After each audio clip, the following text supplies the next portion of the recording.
On the wild coast below Monterey, the Torres family had their farm, a few sloping acres above a cliff. 2 horses and some chickens stocked the rotting barn. A little corn was raised on the sterile slopes. Mama Torres, a lean, dry woman with ancient eyes, 3 children, 2 of which were 12 and 14, Emilio and Rosie. Then there was Pepe.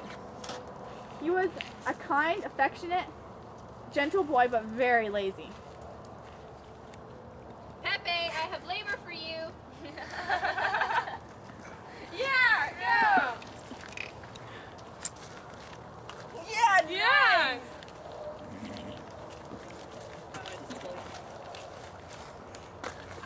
All you ever do is play with your silly knife. Get up. You must go to Monterey. There is no more medicine in the bottle, and we have no more salt. Go find the horse and put your father's saddle on him. Go! Monterey's me alone? See, Mama.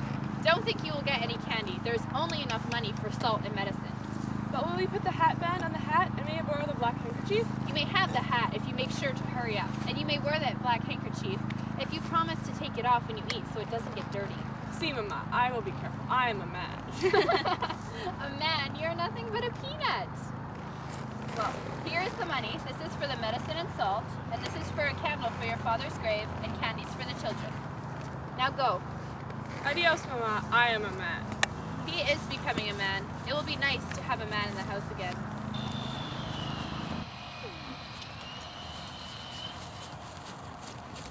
Adios!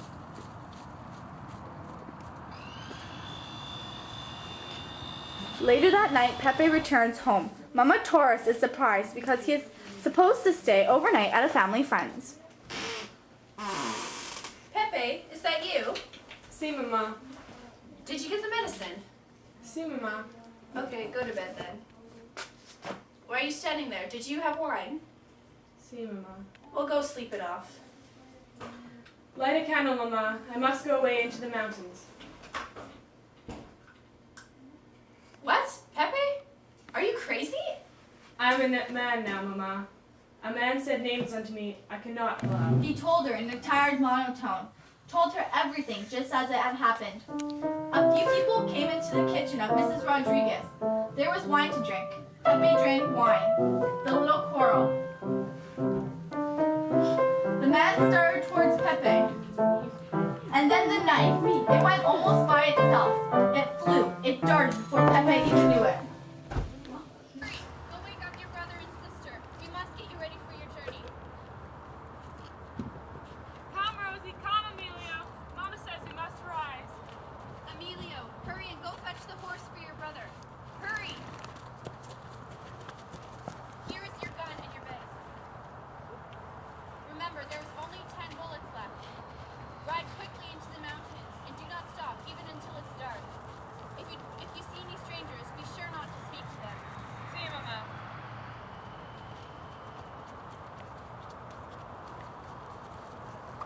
Adios. I am a man.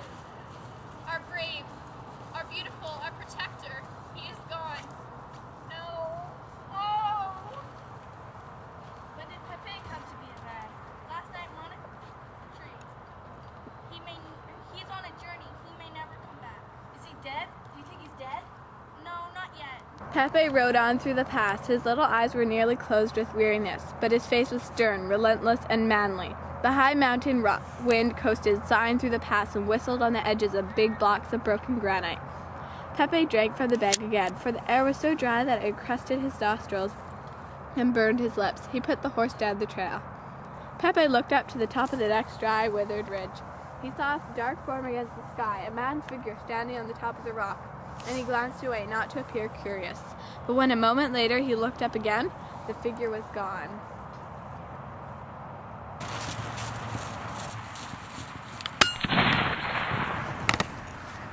Since Pepe's horse was dead, he could no longer rely on it for transportation. He had to struggle up every crevice and cliff to get somewhere. A movement occurred in the bushes. Pepe studied it for a moment and then raised the rear sight on his rifle a notch. The little movement in the brush came again. The sight settled on it. Pepe squeezed the trigger.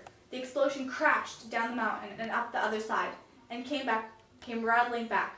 The whole side of the slope grew still. No more movement. And then a white streak cut into the granite of the slit, and a bullet whined away, and a crash sounded up from below. Pepe felt a sharp pain in his right hand.